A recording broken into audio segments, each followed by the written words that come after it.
Paz, que bom que você está acompanhando a nossa aula do Capacitação. Que Deus possa estar te abençoando nessa noite e colocando graça e paz sobre a sua vida. Nós estamos começando um novo tempo no Capacitação, novas 4 aulas, e o tema para esse novo período é Dias Difíceis. Nós vamos estar tentando contextualizar o tema das nossas aulas ao que nós estamos vivendo hoje no nosso país e estamos vivendo no mundo também. O título da aula de hoje, especificamente, é O que está acontecendo? E pensando nisso, eu queria que você pensasse num texto inicial para nós tratarmos. 2 Timóteo 3, versículo 1. Paulo, falando para Timóteo, fala assim: sabe, porém, isto, nos últimos dias sobrevirão tempos difíceis. O que Paulo está falando para Timóteo é: olha, Timóteo, nos últimos dias, quanto mais o tempo for passando, mais difíceis serão os dias, e serão dias difíceis e trabalhosos para a igreja do Senhor Jesus. Os dias que nós estamos vivendo hoje, especificamente, são dias difíceis. Há uma discussão se o mundo está acabando, se não está acabando, se já é o sinal máximo da volta de Cristo ou não é. A própria Bíblia fala para a gente nem discutir a respeito disso, que a nós não compete saber dias, épocas ou hora em que isso acontecerá, mas apenas esperarmos na promessa de que Cristo voltaria e Cristo viria para levar a sua igreja. No contexto que nós estamos vivendo hoje, nós vemos que os problemas que nós temos, eles vão acontecendo com uma família, com uma pessoa, com uma cidade, com um estado, com um país. Isso é o normal de acontecer. Se nós pegarmos os últimos 10, 15, 20 anos, foi assim. Uma cidade devastada por um tsunami, uma cidade com problema de uma epidemia, uma família com uma crise dentro dela, uma pessoa sofrendo com uma doença. Só que hoje o que nós estamos vivendo é um pouco diferente. Diante da pandemia que nós estamos vivendo, nós estamos apreciando e vendo o mundo inteiro passando por um mesmo problema e por uma mesma situação de dificuldade. Todo mundo está passando pela mesma dificuldade.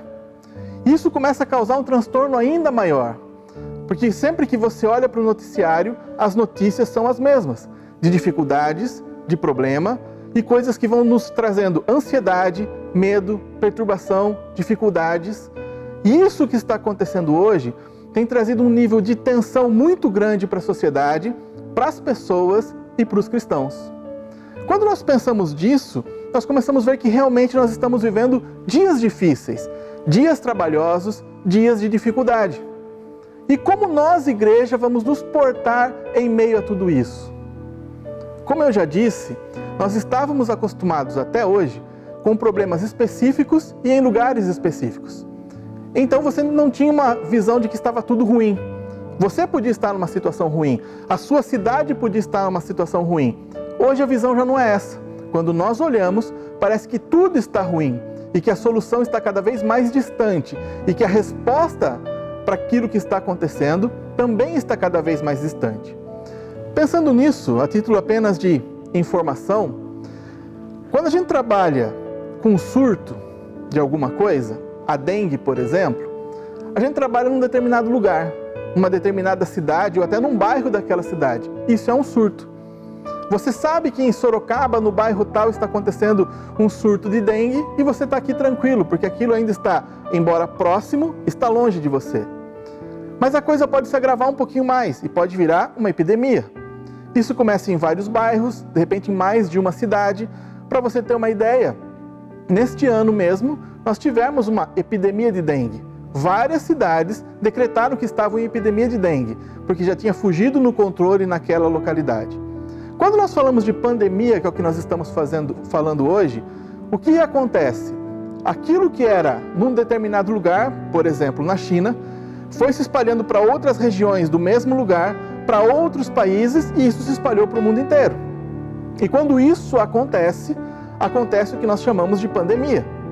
E para nós, especificamente, em março desse ano, que foi declarado pela OMS que o mundo estava vivendo uma pandemia. Isso começou a desencadear uma série de situações. Nós estávamos no Brasil, acompanhando notícias da Europa, morreu 2.000, morreu 3.000, morreu 4.000, morreu 5.000, e estávamos vivendo numa certa tranquilidade. Quando começaram os primeiros casos aqui, isso já começou a tirar a nossa paz. Aproximadamente 60 dias atrás, no final de março, quando foi declarado o isolamento social, e isso já começou a nos atingir de uma forma mais impactante. O primeiro impacto foi ficarmos nas nossas casas. O segundo impacto foram os empregos começando a ser tirados, salários diminuídos, e aquilo que parecia que ia ser resolvido em 2, 3, 4, 5 semanas, já está se estendendo por 60 dias e ninguém sabe quando vai terminar. Não tem uma previsão, olha, amanhã isso termina. Ainda que se torne um pouquinho mais fácil a vida, com uma liberdade um pouquinho maior, ainda assim o problema não vai acabar. E qual o problema disso para mim e para você? O problema disso para mim e para você é que nós somos a igreja. Além do problema social que nós estamos vendo à nossa volta, a igreja ela tem um propósito nas mãos de Deus. E a minha pergunta é, como a igreja vai exercer o propósito dela no meio de tudo isso? Qual vai ser a resposta que a igreja vai dar para as pessoas no meio de tudo isso? Qual a minha resposta e qual a sua resposta quando esses problemas começam a borbulhar nas nossas frentes e quando as pessoas começam só a falar disso? Qual a nossa resposta nas redes sociais, para os nossos parentes, para os nossos amigos, para aquele que está trabalhando no seu trabalho? Eu queria que nós pensássemos um pouquinho nisso nesta noite. O texto base que nós vamos usar para falar um pouquinho sobre a palavra de Deus a respeito disso, está lá em 2 Reis, e a gente vai ler o capítulo 6, de 24 a 30, e o capítulo 7, de 1 a 7. A palavra de Deus diz assim, 2 Reis 6, 24 a 30. Depois disso, juntou Ben-Hadad, o rei da Síria, todo o seu exército. Subiu e sitiou Samaria. Houve grande fome em Samaria, e eis que a sitiaram a ponto de vender a cabeça de um jumento por 80 siclos de prata e um pouco de esterco de pombas por 5 siclos de prata. Passando o rei de Israel pelo muro, gritou-lhe uma mulher, acode-me, ó rei, meu senhor. Ele lhe disse, se o senhor não te acode, de onde te acudirei eu? Da eira ou do lagar? Perguntou-lhe o rei, o que tens? Respondeu ela, esta mulher me disse, dá-me teu filho, para que hoje comamos, e amanhã comeremos o meu. Cozemos, pois, o meu filho e o comemos. Mas dizendo eu, no outro dia, dá-me o teu filho, para que o comamos, ela o escondeu. Tendo o rei ouvido estas palavras da mulher, rasgou as suas vestes, quando passava pelo muro. O povo olhou e viu que trazia pano de saco por dentro e sobre a pele. O verso 7 agora, no capítulo 7. Então disse Eliseu, ouvi a palavra do Senhor, assim diz o Senhor, amanhã, a estas horas mais ou menos, dar-se-á um alqueire de flor de farinha por um ciclo, e 2 de cevada por um ciclo, à porta de Samaria. Porém o capitão, cujo braço do rei se apoiava, respondeu ao homem de Deus, ainda que o Senhor abrisse as janelas do céu, poderia acontecer isso? Disse o profeta, eis que tu verás com os teus olhos, porém disso não comerás. 4 homens leprosos estavam à entrada da porta, os quais disseram uns aos outros, para que estaremos nós aqui sentados até morrermos? E se dissermos, entraremos na cidade, há fome na cidade, e morreremos lá. Se ficarmos sentados aqui, também morreremos. Vamos, pois, agora e demos conosco no arraial dos sírios. Se nos deixarem viver, viveremos. Se nos matarem, tão somente morreremos. Levantaram-se ao anoitecer e se dirigiram ao arraial dos sírios. E tendo chegado à entrada do arraial, eis que não havia lá ninguém, porque o Senhor fizera ouvir no arraial dos sírios ruído de carros e cavalos, e ruído de grande exército, de maneira que disseram uns aos outros, eis que o rei de Israel alugou contra nós o rei dos heteus e o rei dos egípcios, para virem contra nós. Pelo que se levantaram, e fugindo ao anoitecer, deixaram as suas tendas, os seus cavalos, os seus jumentos, o arraial como estava, e fugiram para salvar suas vidas. E chegando, pois, aqueles leprosos à entrada do arraial, entraram numa tenda, comeram, beberam, tomaram dali prata, ouro e vestes, e foram e os esconderam. Voltaram, entraram em outra tenda, e dali também tomaram alguma coisa e a esconderam. Esse texto retrata para nós, talvez, um dos períodos mais terríveis para o povo de Israel. Apenas a título de explicação, quando a gente está falando de Samaria e reino de Israel, logo após a morte de Salomão, houve uma série de acontecimentos no reino e o reino foi dividido. 2 tribos ficaram ao sul e formaram o reino de Judá, cuja capital era Jerusalém, e esse reino foi deixado por amor a Davi, porque Deus havia prometido que manteria o reino por amor a Davi.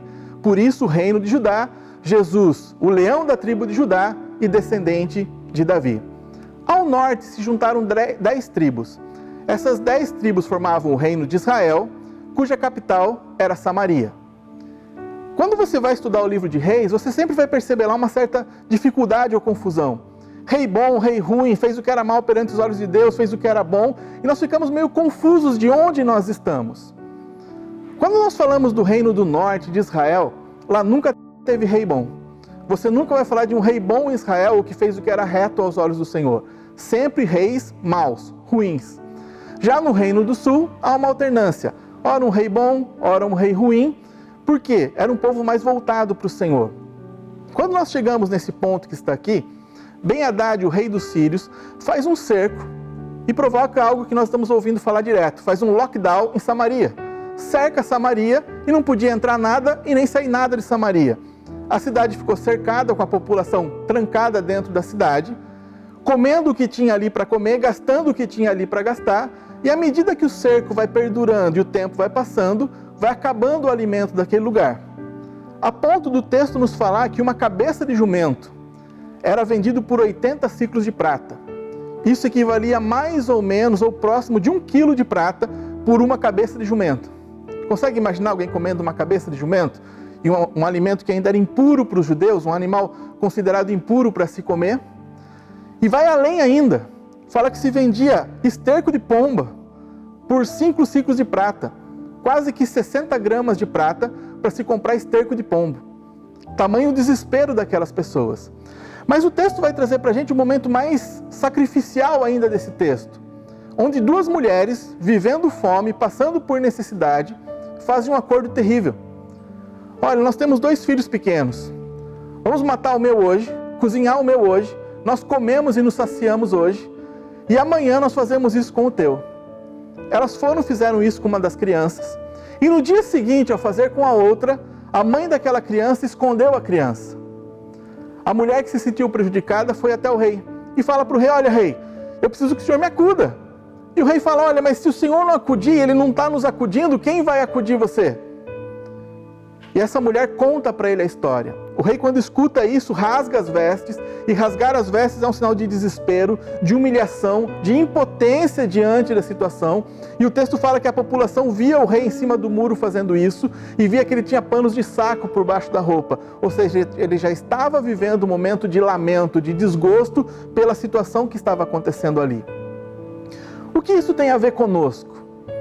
A situação que nós vivemos, e ela vai caminhando com o tempo, nós não sabemos nunca o desdobramento que ele vai ter, ou para onde isso vai chegar, ou onde nós chegaremos com isso tudo. A questão é, aonde isso nos levará? Aonde isso me levará? Levará a sua família, levará aqueles que estão à nossa volta? A doença vai nos atingir ou não vai nos atingir? E esse texto traz para nós algumas lições. E eu queria trazer algumas delas aqui nesse momento, para que você pensasse aí na sua casa, em como ser igreja no momento de toda essa crise que nós vivemos, em como ser igreja nos dias difíceis que nós vivemos. A primeira coisa, o primeiro ponto que eu queria trazer para você é: não perca a sua identidade. Nos momentos de crise, nós perdemos a nossa identidade. O medo, o terror, o pavor, a ansiedade faz com que eu e você percamos a visão de quem nós somos, segundo a palavra de Deus e segundo a vontade de Deus. Isso fica claro no texto quando a mulher vai procurar o rei. Ela vai procurar o rei de Israel. Israel é o povo de Deus. Ele sabia quem era Abraão, ele sabia quem era Moisés, ele conhecia todas as histórias de livramento de Deus, e quando ele é procurado, ele não sabe nem para quem recorrer. É um rei que já estava com um pano de saco, é um rei que estava perdido na sua identidade, somente esperando a morte dele e a morte do seu povo. Quando nós pensamos em crise, nós temos que pensar que a igreja não pode perder a identidade. E a igreja não é um prédio, a igreja sou eu e a igreja é você. Quando nós paramos para pensar um pouquinho nisso, no meio de tudo isso que está acontecendo, eu preciso ter uma coisa sempre na minha mente. Eu sou filho de Deus, salvo e remido pelo sangue do Cordeiro, esse sou eu. Nada vai acontecer comigo ou com minha casa que fuja da vontade do Senhor ou dos propósitos de Deus para a minha vida. E eu não posso perder isso de mente, eu não posso perder isso de foco. Não importa se o que chegou na minha casa foi o desemprego, não importa se a doença mesmo chegou na minha casa, ou se o meu salário foi reduzido, ou se eu estou ansioso para aquilo que vai acontecer na próxima semana ou no próximo mês. Eu não posso permitir que essas coisas roubem a minha visão, a minha identidade de quem eu sou em Deus. E nesse primeiro ponto, o rei não sabia quem ele era em Deus. O rei sequer tinha noção de onde ele estava e sobre quem ele estava reinando. Ele era rei sobre o povo de Deus. Ele devia, no mínimo, ter entendimento de que Deus era poderoso para livrar esse povo, como já livrou diversas outras vezes. E ele conhecia todas essas histórias. Então, o primeiro ponto para nós hoje, não deixe a sua identidade ser perdida no meio da crise. Não deixe que isso aconteça sobre a sua vida, com a sua família, com a sua casa, mas principalmente com os ministérios que Deus trouxe para a sua vida. Mantenha-se firme, trazendo sempre à sua memória aquilo que te dá esperança, trazendo sempre à sua memória a palavra de Deus, quem é Deus, aquilo que Ele já fez por você, pela sua casa, e confie na palavra dele sobre aquilo que Ele vai fazer, sobre a sua vida e sobre a sua casa ainda. O segundo ponto que eu queria trazer para você hoje é que a voz profética é o que traz equilíbrio em meio às crises. Na continuidade do texto, o rei fica tão desesperado e tão sem visão de quem ele era, que em vez dele se voltar para Deus e buscar a Deus, ele decide no coração dele matar o profeta. Ele fala, eu vou matar o profeta, eu vou matar Eliseu, e que Deus me puna se amanhã a essas horas a cabeça de Eliseu ainda estiver sobre os ombros dele. Por quê? A visão dele não era que precisava de uma voz profética ou uma voz de Deus para restaurar as coisas. O que havia no coração dele era ódio, porque já tinha perdido o referencial de quem ele era. Como eu disse, o reino de Israel sempre foi um reino de reis ruins, longe da vontade de Deus. Por esse motivo mesmo, você vai ver nas Escrituras que grande parte da atuação de profetas estava no reino do norte. Inclusive, os dois maiores profetas da palavra, Elias e Eliseu, tiveram a sua atuação, o seu ministério profético, justamente no reino do norte, no reino de Israel. Quando o rei manda buscar Eliseu, Eliseu tem uma palavra profética. E a palavra de Eliseu é, amanhã, a essas horas, nesse mesmo lugar que vocês estão cercados, você vai ver flor de farinha sendo vendido por um ciclo e cevada também vendido por um ciclo. Quando ele fala no texto de alqueire, ele está falando algo em torno de 7 litros. Ou seja, 7 litros sendo vendido por um ciclo, enquanto cocô de pombo era vendido por 5 ciclos. Ele está falando, olha, vai ser dado praticamente de graça na porta da cidade, farinha e cevada. O capitão da guarda fala, olha, isso é impossível. Se Deus abrisse as janelas do céu, ainda assim, isso não aconteceria. Então pense no que foi falado até aqui. Palavra profética é aquilo que põe ordem em meio ao caos. Palavra profética é aquilo que põe ordem em meio às crises. E aí a pergunta que eu tenho para você, onde você tem buscado as suas respostas? Nós temos olhado o que está acontecendo nos noticiários e nas redes sociais. Cada hora é uma resposta. Usa máscara, não usa máscara. Fica em casa, não fica em casa. Trabalha, não trabalha. Vai ter desemprego, não vai ter desemprego. Vai ter caos, não vai ter caos. E as pessoas começam a reagir de acordo com aquilo que elas estão ouvindo, sem uma direção certa. Um exemplo até engraçado disso, logo que foi falado do isolamento, as pessoas correram para o mercado fazer compra. Eu acho que tem gente com papel higiênico guardado até hoje na casa. E tanto papel higiênico comprou. Eu não sei porque comprou tanto papel higiênico. Se o problema era um vírus que atacava o pulmão, eu não entendo por que tanto papel higiênico. E provavelmente você na sua casa aí mesmo tenha papel higiênico guardado para mais uns 6 meses na sua casa por causa daquilo que estava acontecendo. As pessoas viram pessoas comprando papel higiênico e passaram a comprar papel higiênico também. Ou seja, as vozes que estão ao nosso redor influenciam a nossa vida e as nossas atitudes. Em tempo de crise, é tempo de buscar a voz profética, a voz de Deus. O que a palavra de Deus diz, aquilo que Deus diz para você e para mim. Isso pode ser encontrado na sua casa, você lendo a palavra, em diversas lives que você tem assistido na sua casa, mas não deixe de buscar a palavra de Deus, porque é a palavra de Deus que põe ordem em meio ao caos. No caos que Israel vivia, que Samaria vivia, a palavra do profeta é certeira. Amanhã, a essas horas, o problema estará resolvido. Acreditar na palavra profética é o que nós precisamos fazer como exercício. Exercício ministerial, exercício como pessoa, exercício como família. É tempo das nossas famílias se voltarem para a palavra de Deus. Buscar a palavra.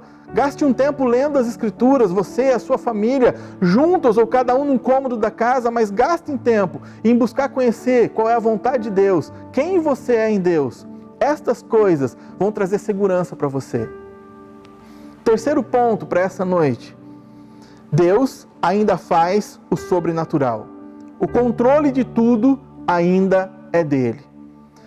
Enquanto aqueles que não criam achavam que era impossível acontecer algo, ainda que as janelas do céu se abrissem, Deus faz algo sobrenatural. Eles estão cercando toda a cidade de Samaria e nesse cerco eles tinham animais, ouro, prata, muito alimento para manter o exército. Deus com barulho, olha que absurdo, ruído, som, barulho de um exército. Não existia nenhum exército contra os sírios, só barulho. O medo do barulho, o pavor pelo barulho que eles estavam ouvindo, fez que eles fugissem do cerco, fossem embora e largassem lá tudo o que eles tinham. Nós precisamos acreditar que o nosso Deus ainda é o Deus do sobrenatural, que as coisas ainda estão no controle de Deus, que no tempo de crise é o tempo de eu ver o agir sobrenatural de Deus, é ver Deus agir de uma forma sobrenatural sobre todas as coisas, porque o controle de tudo ainda é de Deus. Muitas vezes nós queremos pôr a nossa confiança em políticos. Será que os políticos vão resolver? Será que eles sabem o que estão fazendo? Eu não sei, mas eu sei que a minha confiança tem que estar em Deus. Eu tenho que levar para Deus as minhas dificuldades, as minhas ansiedades, os meus problemas, lançando tudo isso sobre Ele, porque Ele tem cuidado de mim. E saber que Ele é poderoso para fazer muito mais do que eu possa pensar ou do que eu possa imaginar. Então eu não sei qual é a situação que você vive hoje em meio a essa crise. Em que nível essa crise atingiu você, a sua casa, o seu trabalho, a sua família. Talvez você tenha perdido alguém por conta desse vírus. Talvez você tenha tido a tua renda reduzida por causa desse vírus. Eu não sei a sua situação, mas o que você precisa ter no teu coração é que o nosso Deus ainda faz o sobrenatural. O nosso Deus não é um Deus de história. O nosso Deus é um Deus de realidade. Não é Deus do passado, é Deus do presente. Ele ainda faz, Ele ainda age. Para a gente encerrar, o último ponto é que nós precisamos ser para este mundo a resposta que o mundo precisa. Ainda que muitas pessoas olhem para a igreja e talvez você que está ouvindo essa live e não é cristão, fala, mas esse cara é louco falar disso, de milagre, de poder de Deus, está todo mundo passando por dificuldade, ele acha que a igreja vai ser diferente de todo mundo e não vai ser atingida? Eu digo para você, Deus ainda faz, Deus ainda age. 4 leprosos que eram ridicularizados na época, foram os primeiros a chegar e ver o acampamento vazio. Foram os primeiros a experimentar das comidas que estavam lá e dos tesouros que estavam ali. E se você continua lendo o texto, ele fala, olha, não é justo que só a gente se aproveite disso. E 4 leprosos que viviam fora da cidade, porque eram proibidos de estar na cidade, entram na cidade para levar as boas novas. Os sírios foram embora e largaram tudo aqui a nosso dispor. E eles vão e saqueiam tudo que está lá fora e realmente é vendido farinha e é vendido cevada por um preço muito baixo dentro da cidade. Nós precisamos ser como esses 4 homens, levar boas novas para aqueles que estão fora. Para aqueles que estão fora da fé, do povo de Deus, do reino de Deus, nós precisamos ser a boa palavra de Deus para esse tempo. Nós precisamos ser aqueles que têm uma palavra de esperança, uma palavra de vitória, uma palavra de paz. A nossa palavra tem que fazer a diferença. Nós temos que ser a voz dessa nação que acalma o coração das pessoas, que traz paz para o coração das pessoas, mas acima de tudo, que traz esperança para essas pessoas. Quando a gente começa a pensar no nosso propósito nessa terra, ou no propósito de Deus para nós, o primeiro deles é expandir o reino. É levar boas novas às pessoas, assim como aqueles homens levaram boas novas para Israel, falando que eles não estavam mais cercados. Nós temos que levar boas novas para a nação, boas novas para as pessoas que nos cercam. de um Deus que ainda é amor, de um Deus que ainda cuida de nós, de um Deus que ainda se preocupa conosco e de um Deus que ainda faz milagres, muito embora muitos já não estejam acreditando mais nisso. Nós temos que ser uma voz de esperança. Uma esperança que é muito maior do que as pessoas imaginam, porque não é uma esperança somente para esta terra, para uma prosperidade material ou só para ter algo bom aqui nessa terra, mas é uma esperança para que nós possamos ir além daquilo que Deus tem para as nossas vidas, que é a eternidade, que é uma vida com Ele depois que tudo isso aqui passar. Ou seja, nós estamos só vivendo um tempo de experiência aqui nessa terra, nós estamos passando por aqui, como a palavra diz, nós somos peregrinos nessa terra, estrangeiros nessa terra, esperando uma pátria celestial. Se você for lá para 1 Coríntios 15, 19, a palavra fala que a nossa esperança em Cristo, se ela estiver somente para as coisas desse mundo, nós somos os mais miseráveis de todos os homens. A nossa esperança em Cristo é para aquilo que está nessa terra, mas vai muito além daquilo que está aqui. Nós esperamos pela volta de Cristo e por uma vida eterna que Ele tem prometido para nós. Então, meu querido, nessa noite eu queria que você pensasse nessas coisas. Busque a voz profética de Deus para a sua vida. Busque o propósito que Deus tem para a sua vida. Não se deixe abalar por medos, por temores, por ansiedade. Não permita que a ansiedade tome conta do teu coração. E diga para Deus, eis-me aqui. Me usa nesse tempo para ser um propagador de boas novas.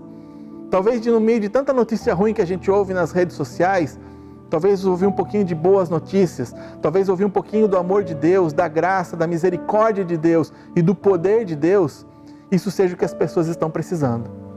Então que você possa colocar isso no teu coração, se dispor a isso, mas acima de tudo, que você possa ser uma voz de esperança. Eu creio que o que o mundo mais está precisando e o que tem me preocupado é isso, é que quando a igreja deveria ser voz de esperança, ela não tem sido a voz de esperança que o mundo precisa.